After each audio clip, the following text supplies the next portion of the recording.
Fala aí galera, beleza? Sejam bem-vindos a mais um vídeo do nosso canal. O vídeo de hoje vamos trocar uma ideia sobre o Helg, o fundo de logística da REC, que vem passando por maus bocados. Esse fundo não está pagando rendimentos por conta da alavancagem. E o tema principal do vídeo, galera, assim, a situação não mudou, o fundo continua na mesma, não teve nenhuma mudança a respeito do pagamento da última parcela, aquela de dezembro, final do ano, essa aqui, né? Essa aqui, ó, de dezembro, que é a grande, 61 milhões, que não tem de onde tirar dinheiro. Mesmo retendo na distribuição, ele não vai pagar essa aqui. Não tem como, não tem dinheiro suficiente. E aí ele tá retendo distribuição para pagar essa aqui de baixo, ó, essa aqui de CDI mais 3. Ok. E aí acontece. Eu tô fazendo esse vídeo, mas por conta do vídeo do Galg que eu gravei outro dia. Porque o pessoal, no vídeo do Galg, teve alguns comentários, o pessoal falando assim, não, a alavancagem, quando bem feita, casadinha, os contratos atípicos, ou casadinho, não sei o que, ela se paga sozinha. O fundo não precisa usar recurso do caixa. Aí eu olhei aquilo lá e falei, gente, mas de onde é que vocês estão tirando isso? Isso não existe. Tem que sair do caixa, não tem como sair do resultado do aluguel, não pode, é a regra do negócio. E aí, eu fui ver, eu falei, pô, preciso gravar, né, um conteúdo sobre isso. Gravei um vídeo do TRXF, que deve ter bastante explicação lá naquele vídeo, e agora esse vídeo do Helg. Por quê? Porque para o fundo não distribuir o resultado, ele tem que chamar uma assembleia, né? Ele tem que chamar uma assembleia para solicitar os cotistas que aprovem isso, né? Ou realizar o não pagamento dos 95% do resultado caixa. E tem que também explicar para o cotista por que não vai pagar, ou se vai pagar. Ah, não vai pagar 95%, vai pagar só 60%. Tem que explicar. E galera, não sou eu que estou falando. Não é a REC que está falando. Não é sei lá quem que está falando. É aqui, ó. Ó, vamos lá. O ofício da CVM. Ofício da CVM, né? O colegiado liberou por unanimidade, papapá, retificar o entendimento, pererê. Eles estão explicando fórmula de calcular o lucro, os 95% do semestre. Ele coloca a possibilidade dos cotistas deliberarem em assembleia, mediante aprovação, o não recebimento da totalidade ou parcelas dos rendimentos declarados aí conforme a lei, né, a lei que determina os 95%. Aí ele coloca, na Assembleia Geral, o administrador deverão detalhar os motivos por quais se faz a necessária retenção dos lucros a serem distribuídos e o percentual desses lucros a serem retidos em relação à base calculada no item 1. Né? Então, aquela coisa, tem que entregar 95, não entregou 95, por quê? E ele coloca, caso tenha ocorrido a distribuição ao longo do semestre, tem que botar quanto que foi o percentual e tudo mais. E é basicamente isso que temos aqui nessa resolução aqui da CVM. Então, galera, que é a base que o próprio Helg colocou no relatório, né? São elas estão aqui, ó. Aqui, ó. Ofício circular número 1, 2014, CVM, SIM, SNC e o ofício número o primeiro de 2015. Então, galera, pro fundo pagar a alavancagem, tirem da sua cabeça que a alavancagem se paga sozinha. Não se paga sozinha, não existe isso. É a regra do negócio. O fundo não pode utilizar o recurso do aluguel, tudo mais constante, para pagar a alavancagem. Essa despesa que fica aqui, ó, despesa financeira com propriedades, isto daqui é os juros. Os juros e a correção monetária transitam pela DRE. O principal, não. Para transitar pela DRE o principal, no caso nunca vai transitar, mas para usar o recurso aqui da DRE para pagar o principal, o que o fundo tem que fazer? Assembleia. Para reter o rendimento e explicar para o cotista a destinação dos recursos. Outro ponto legal, deixa eu ver se eles não tiraram do relatório do... Só um minuto, galera.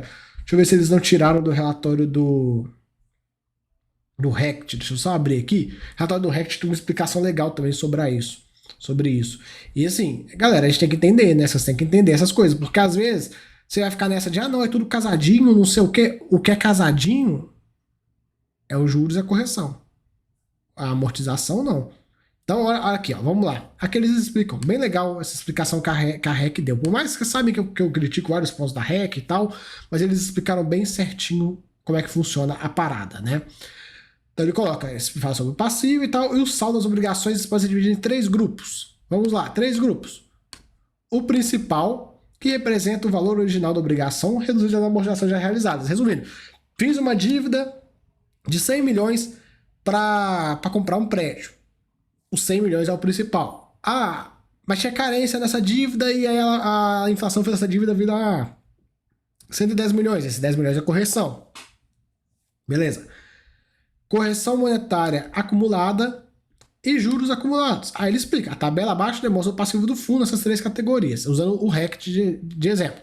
Então a gente tem principal, correção, juros e o saldo completo do devedor. Então ele coloca, né? O fundo tem 128 milhões de principal, no caso do RECT, e 42 milhões de correção monetária e 14 milhões de juros. Aí ele explica. Vamos lá. Né? O valor do principal só pode ser pago com recursos provenientes de novas captações, de eventuais vendas de ativo e os 5% do lucro que o fundo pode reter. Né? Então, ele coloca dessa forma, pode-se dizer que a necessidade de captação ou venda de ativos, no caso do RECT, é de 128 milhões. Beleza? E aí acontece, juros e correção monetária são caracterizados como despesa financeira e, portanto, podem ser pagos com recursos provenientes de receitas do fundo. Tá explicado esse assunto? Vocês vão parar de ficar repetindo aquela falácia de mas a gestora mandou um e-mail falando isso. Então, galera, vocês questionem eles lá. Ou então enviem pergunta para a CVM, né? Porque não pode, cara. Não pode. O recurso para pagar a alavancagem vem do novas captações, venda de ativos, etc. Vem do caixa do fundo. Não pode vir do aluguel. Beleza? Ficou explicado essa situação? Para vir do aluguel, tem que fazer assembleia. Tem assembleia no GALG? Teve alguma assembleia? Eu não estou sabendo. Até onde eu sei, não teve. Então entendam isso, pelo amor de Deus, porque senão vocês vão ficar comprando fundo alavancado e falando assim, não, o aluguel paga, tá casadinho, não, tá tudo certo, não precisa botar dinheiro na emissão. A hora que o fundo faz a emissão, eu preciso chamar. Para que eu vou chamar? Por que eu vou botar dinheiro se o aluguel paga? Né? Só um ponto, um adendo sobre isso. Caso, porventura, vamos imaginar que o fundo não consiga captar, deu problema. O cotista não botou dinheiro, a oferta micou. O que o fundo vai fazer? Ele vai chamar uma assembleia, vai reter rendimentos e vai pagar a dívida com o aluguel. Porque neste caso, quando o cara monta o CRI, vamos estruturar o CRI, já é considerado que o fluxo de aluguel vai ser suficiente para bancar a brincadeira toda. Mas, no caso do fundo imobiliário, tem que ter de novas captações. Beleza? Ficamos entendidos sobre o assunto? Para depois vocês não tomarem enrabada de graça com a alavancagem, sem entender a conceituação do negócio. Porque tem que explicar, galera. Tem que entender como é que funcionam as coisas. Porque senão vocês vão ficar aí comprando um negócio, achando que tá tudo bem, sendo que na verdade não, amigão. Olha só, não tem caixa. Fique ligado, hein? Fiquem ligados com isso aí. Então, aqui a questão... Ele nesse mês, galera, ele fez uns vídeos dos ativos. Eu não vou tocar aqui porque a questão de copyright, o YouTube é meio chato com isso. Mas é só você abrir o relatório e clicar. Bem legal o videozinho, qualidade boa, fizeram 1080 e tal, legal. O único ponto sobre esse vídeo também, que eu achei, o único assim, podia ter colocado mais coisa, explicado a qualidade dos ativos. E aí, esse galpão aqui, quanto é que é o pé direito dele? Não consigo calcular o pé direito do galpão, qual que é a capacidade do piso, é isso que eu preciso saber. Vou ficar vendo o vídeo, legal, a localização é bonitinho, não sei o quê, mas eu quero entender, por exemplo, vamos descer aqui, só pra vocês entenderem uma coisa. Eu quero entender por que o ativo REC Log Extrema, que está 52% ocupados apenas, por que não está ocupado 100%? Um ativo em Extrema, que é uma região boa. Não adianta mostrar que a localização é boa, do lado da Fernão Dias, não sei o que, tudo mais. Eu quero entender por que ele não está locado 100%. Qual é a qualidade construtiva desse carinha aqui? Será que é porque o pé direito é muito baixo, o piso não aguenta nada? Pela imagem a gente vê que não tem cross-docking. Então, assim, será que não tem nem sprinklers? E aí o inquilino fala, eu pegar fogo nesse negócio que eu tô ferrado? Então, assim, são várias coisas que... É isso que eu quero saber. Não quero ficar vendo. O vídeo é legal e tal, pro cotista, pro cara basicão, mas pra você quer entender os motivos, os porquês de um fundo de logística tá com a vacância tão alta igual esse cara aqui tá, você precisa saber desses dados. Qualidade construtiva do galpão e tal. Pelo vídeo você consegue ver que não é aquele galpãozão que você fala, nossa, maravilhoso. Você consegue olhar. Mas é sempre bom ter as especificações técnicas pra gente ter minimamente uma ideia. Aí você pode falar assim, pô, mas eu não entendo PN de galpão, né? Vocês sabem a regra do PN, né? Que quer dizer, Pois bem, você não precisa saber entender de nada de galpão. Venha ser membro que você vai aprender sobre galpão. Venha ser membro que eu vou te mostrar. Tá aqui no downloads, ó, os documentos. Eu não vou mostrar aqui porque, né, deixa aí fazer o meu jabá. Mas eu vou te mostrar documentos que vai estar lá escrito o que é um galpão triple A. Ah, tem que ter isso, aquilo, não sei o quê. Então, assim, galera, vocês têm que buscar, às vezes, informação um pouquinho mais profundo só para você entender, né? Porque às vezes você vai querer entrar nesse fundo aqui, como é que você pode falar assim, não, isso aqui é uma oportunidade danada ou não é uma oportunidade? É um ativo bom? Ah, esses ativos que ele tá tentando vender, ele tá tentando vender o portfólio inteiro para ver se paga a dívida. Mas assim, por que ele não vendeu nada? Pô, ele tem um galpão, você pode ao primeiro olhar, você vai falar assim, pô, o galpão é extremo, é super fácil, né? Super líquido, tal, bem localizado. Pô, por que ele não vendeu até agora e tal? Aí você tem que começar a ver esses pontos, esses pormenores que você vai descobrir. Eu estou usando de extrema de exemplo, mas você pode pegar qualquer outro. Então a grande questão é essa: é você conseguir ter essa análise. Porque a hora que o gestor fala, estamos querendo vender galpões. Se você tem as especificações técnicas de todos os galpões, você já olha assim e fala, isso aqui não vai vender de jeito algum. Ou, opa, vai vender fácil. Esse tipo de coisa. Você aprende a ficar ligado, porque aí você gerencia seu investimento de forma melhor. Não tô falando aqui pra ninguém virar, sou um puta, sou um puta especialista em galpão logístico. Não, precisa disso. Vou fazer uma pós em properties aqui para aprender e tal. Não precisa disso. Deixa que eu faço. Eu tô até analisando fazer, galera. Mas por enquanto não. Talvez ano que vem eu até faço alguma coisa nesse sentido. Hoje, esse ano, esquece, totalmente sem tempo, mas ano que vem talvez eu tenha. Eu quero fazer. E aí, tipo, pô, deixa. E aí você vira membro do canal, deixa que eu te conto e te mostro os porquês. Mas enfim. Grande questão do Helg são essas que a gente já passei para vocês. Ele segue aí nenhuma menção de como é que tá o processo de venda desses ativos que ele tem, se tá tendo procura, se não tá tendo procura, e o cotista fica no escuro, esperando para ver. Essa alavancagem pequenininha aqui de 4 milhões, esse aqui já está resolvido, está endereçado. A retenção dos rendimentos vai conseguir bancar isso aqui. Agora, essa de 61 milhões, não tem muito o que fazer.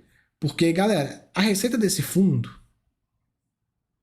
ela é na casa de 1,2 milhões de reais, né? 1,2 milhões de reais que ele tem por mês. Ninguém vai parcelar para ele essa compra em 60 vezes de 1 milhão de reais. Então a gente tem que ver o que vai acontecer. Quem sabe ele não consegue vender um galpão, alguma coisa, e aí sobra um saldo de 20 milhões, e aí ele pagando e aí o resto do pagamento pode ser em parcelinha de 1 milhão. Às vezes dá conta de negociar alguma coisa do gênero. E aí o fundo vai ficar um tempasso sem pagar rendimento, mas paciência. Então assim, galera, são pontos sobre esse fundo que falta muita resposta, é muita pergunta, mas pouca resposta, e são coisas que a gente precisa ficar analisando. Nós estamos agora, ó, agosto, vocês estão assistindo esse vídeo final de agosto. Estamos aí caminhando, dezembro tá chegando, e até então nada. E não tem nenhuma menção a, tipo, como é que tá o processo de venda. E aí o cotista fica em nádegas. Então,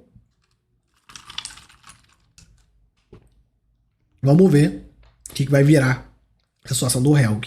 Mas fica aí o vídeo. Eu espero que vocês tenham entendido todos os pontos que eu comentei a respeito da alavancagem. Ficou claro. Já deve ser o terceiro ou quarto vídeo que eu dou um enfoque nessa questão. Porque quando eu vi o vídeo do Galgo, eu fiquei até assustado. Eu falei, caralho, o que essa galera. O que o pessoal tá fazendo? Né? De onde eles estão tirando essas coisas? Isso não existe. Mas é isso aí, beleza? Valeu, tamo junto. Espero que vocês tenham gostado. Se gostou, se inscreva no canal. Se gostou mais ainda, vem ser membro. Valeu, fui.